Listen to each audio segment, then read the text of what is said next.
네, 안녕하세요. 반갑습니다. 한경입니다. 자, 오늘은 이번 연도에 합격하신 선생님을 모시고 좋은 소리를 한번 들어보도록 하겠습니다. 그간의 선생님들의 경험, 노력, 그리고 선생님들의 열정 이런 얘기를 한번 들어보도록 하겠습니다. 안녕하세요. 반갑습니다. 네, 안녕하세요. 네, 선생님 자기소개를 간단하게 한번 해주시겠어요? 네, 저는 올해 충남에서 고득점으로 합격한 합격생입니다. 몇 점 정도 고득점으로 합격하셨죠? 1차에서는 플러스 13점으로 합격을 했고 2차에서는 거기서 더 잘 봐서 플러스 16점으로. 그래요? 네, 근데 운이 중등이 이게 석차가 안 나오죠? 네, 석차가 안 네. 나왔어요. 수석인지 아닌지 모르겠네. 그게 참 안타깝게, 그죠? 네, 16점이면 아직까지는. 엄청 높은 점수인데, 제가 아직도 눈에 기억이 납니다. 항상 이제 직강 오셔가지고, 스터디 하시고, 이제 질문하시고, 이런 모습이 아직도 이제 눈에 선합니다. 자, 우선 제일 먼저 첫 번째 질문은 뭐냐면, 제 강의를 선택한 이유가 뭔지를 좀 궁금해요. 저는 일단 친구가 추천을 해줬어요. 그래서 작년에 한경 선생님 강의를 듣고 합격한 친구한테 제가 그 상담을 했는데 그때 제가 질문한 게 아직까지도 핵심 개념이 무엇인지 모르겠고 그리고 답을 어떻게 쓰는지 모르겠다라고 물어보니까 딱 한경 선생님을 들으면 해결될 것 같다고 말을 해줘가지고 먼저 기본 이론 강의는 인터넷 강의로 들었어요. 인강으로 수강을 하고 근데 그 인강을 들으면서 너무 잘 가르쳐 주시고 핵심 개념을 딱딱 짚어 주시더라고요. 그래서 저랑 잘 맞겠다 싶어서 직강 1년 커리를 타게 되었습니다. 네, 그 1, 2월에는 인강을 들으시다가 이제 3월부터 이제 직강을 나왔잖아요. 이제 기출부터 이제 직강을 나오셨는데 직강을 선택한 이유는 뭔가요? 직강을 선택하게 된 이유도 친구의 영향이 매우 컸는데요. 그 친구가 노량진에 와서 재수만에 합격을 한 거예요. 근데 저는 1차에서 아깝게 1점 차이로 떨어지게 되었고 그래서 저도 노량진에 와서 공부를 했으면은 합격할 수 있지 않았을까라는 아쉬움이 많이 남아서 직강을 오게 되었습니다. 그럼 이제 직강을 이제 계속 나오셔가지고 이제 공부하셨었는데 직강을 잘 활용하는 방법이 있으면은 조금 얘기를 해주세요. 우선 직강을 활용할 수 있는 방법은 저는 첫 번째로는 한경 선생님과 함께하는 1대1 상담을 말씀드리고 싶어요. 저는 한경 선생님을 믿고 가는 학생이었기 때문에 한경 선생님과 함께 그 상담을 하는 게 저한테는 큰 동기부여가 됐거든요. 솔직히 질문할 게 없었는데도 질문할 거리를 만들어서 선생님과 이렇게 대화를 나눴던 기억이 있습니다. 제가 질문한 내용들은 합격 설명회나 아니면 하반기 전략 설명회에서 다 있었던 내용인데도 불구하고 저는 그 1대 다수로 진행되는 설명회보다 1대1로 저한테 직접 이야기해 주는 게 더 마음에 와닿아서 이렇게 상담을 진행했고 상담이 큰 도움이 되었습니다. 두 번째로는 직강에 오시면 스터디를 꼭 하라고 말씀드리고 싶어요. 저는 수업을 나오는 이틀 동안 아침에 와서 선생님들과 인출하고 그 다음 수업 듣고 그 다음 복습하는 스터디까지 한 번에 진행을 했어요. 네. 스터디를 이제 계속 하셨었는데 그러면 스터디를 조금 효과적으로 활용하는 방법을 조금 구체적으로 얘기를 좀 해주실 수가 있나요? 좀 더 구체적으로 그러면 기간별로 스터디를 했던 경험들을 말씀드릴게요.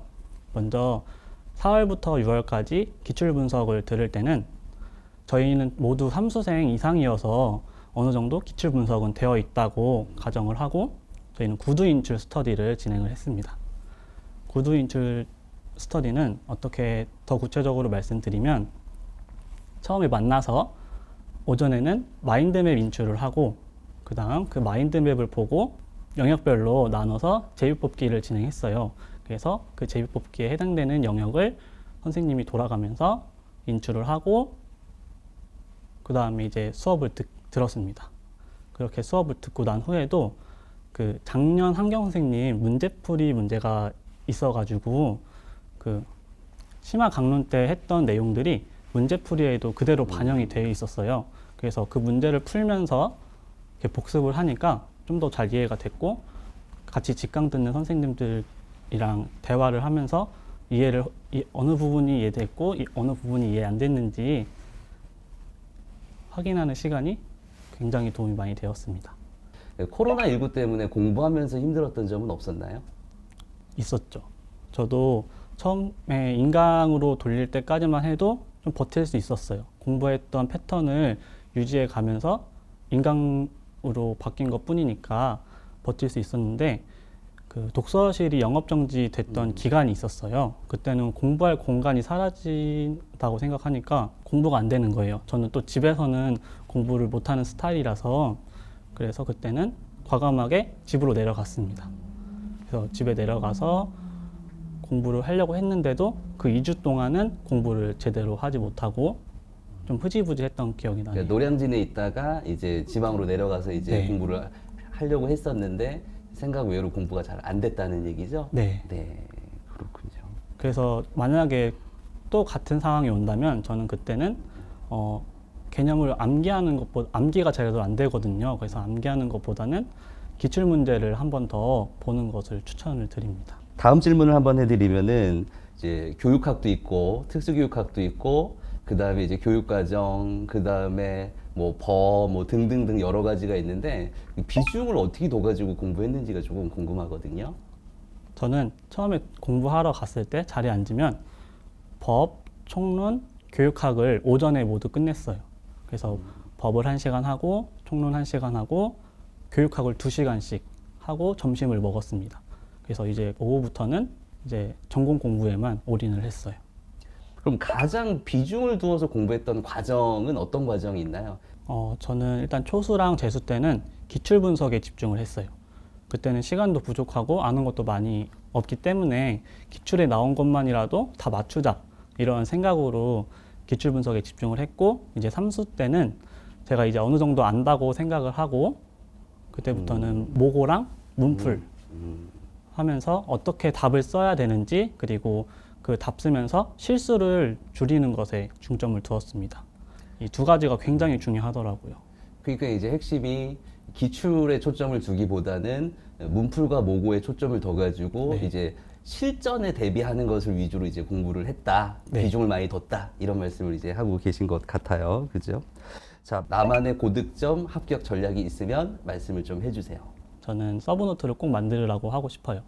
저도 재수 때까지는 서브노트를 다른 사람이 만들었던 걸 사용했어요. 그렇게 되면은 제가 모르는 문장들도 많았고, 그리고 제가 필요한 문장을 찾는데 시간이 너무 오래 소요가 돼서 굉장히 비효율적이었어요. 근데 제가 직접 타이핑을 치면은 어떤 게 중요한 건지 알 수가 있고, 그리고 그 과정을 통해서 구조화하기 때문에 꼭 서브노트는 직접 만들어서 사용하는 걸 추천합니다. 그리고 두 번째로는 법과 총론을 통문장으로 암기하는 것이에요. 법이랑 총론은 법 2점, 총론 4점 정도 매해 출제가 되기 때문에 여기서 6점을 무조건 챙기는 것이 중요하다고 생각을 했기 때문에 저는 법과 총론을 통문장으로 전부 외웠습니다. 세 번째는 답 쓰는 공식을 한경 선생님께서 알려주셨어요. 제가 아까도 말씀드렸지만 제일 고민이었던 게 답을 어떻게 쓰는지가 고민이었거든요. 그래서 한경 선생님 이제 기출 강의부터 듣기 시작하면은 기출을 통해서 이 답은 어떻게 써야 하는지 공식을 알려주세요.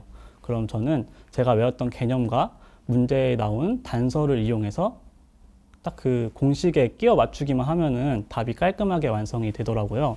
그래서 그 점이 제 고득점 학습 전략이었던 것 같습니다. 네, 제가 좀 강조했던 부분인 것 같아요. 그러니까 네. 나만의 서브노트를 만들자. 그리고 이제 법이라든가 교육과정 외울 때 빈칸 넣지 하지 말고 통으로 외우자. 네, 맞습니다. 예, 세 번째가 답 쓰는 방식을 알고 그거대로 쓰자. 네. 요거 이제 그죠? 세 가지가 이제 고득점 팁이었다라고 하는 거. 자, 이제 질문을 많이 했습니다. 자, 오랫동안 이제 공부를 하셨잖아요. 그래도 3년 정도 공부를 했으니까 네. 가장 힘들었던 점이 뭐고 어떻게 극복했는지, 동기유발 방식은 뭐가 있는지 좀 궁금합니다. 네, 이거는 모두가 같을 거라고 생각하는데 일단은 불확실성에 있는 것 같아요. 이게 내가 합격할 수 있는 시험인지, 그리고 내가 제대로 하고 있는지, 그리고 다음 시험에서는 어떤 문제가 나올 것이고 어떤 유형으로 나올 것인지, 그 점에서 오는 불안함이 가장 힘들었습니다. 그래서 저는 이 불안함을 친구들과 대화를 하면서 극복을 했습니다. 그래서 주변에 서울 와서 공부하는 동기가 2명이 더 있었어요. 그래서 저는 다행히 제 공부 이야기도 하면서 제가 이렇게 불안해하고 있다는 것을 친구들에게 솔직히 말하면서 이 감정들을 털어냈던 것 같습니다. 자, 2차 준비를 얘기 안 할 수가 없는데 2차 준비할 때 가장 어려웠던 점 그리고 어떻게 준비하셨는지 궁금합니다. 2차는 충남 지역은 면접과 수업 실현 이 두 가지만 준비하면 돼요. 그래서 저는 이 두 가지 전부 다 어려웠어요.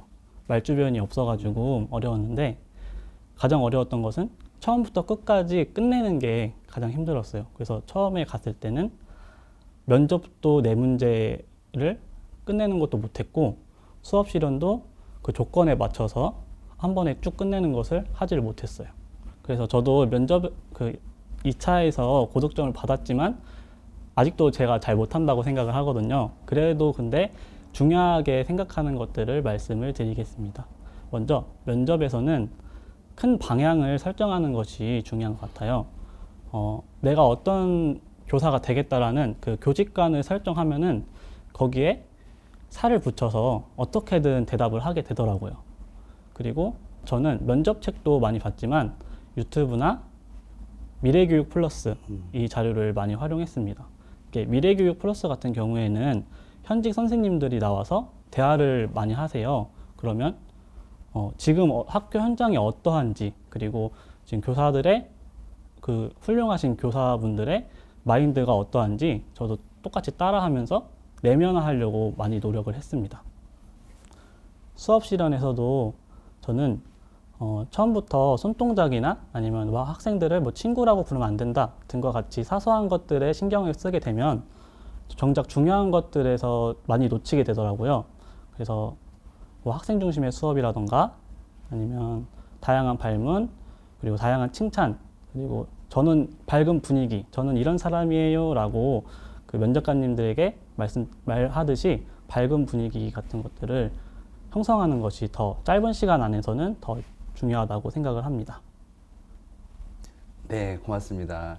2차도 이제 고득점 하셨으니까 마음은 굉장히 기쁘실 것 같아요. 네. 1차도 잘 보시고 2차도 잘 보시고 부모님이 너무 좋아하실 것 같아요. 네. 자, 오늘 마지막으로 오랫동안 공부하시는 선생님들이 있습니다. 오랫동안 공부하신 선생님에게 마지막으로 응원의 말씀 한마디 해주시기 바랍니다. 지금도 공부하고 계시는 선생님들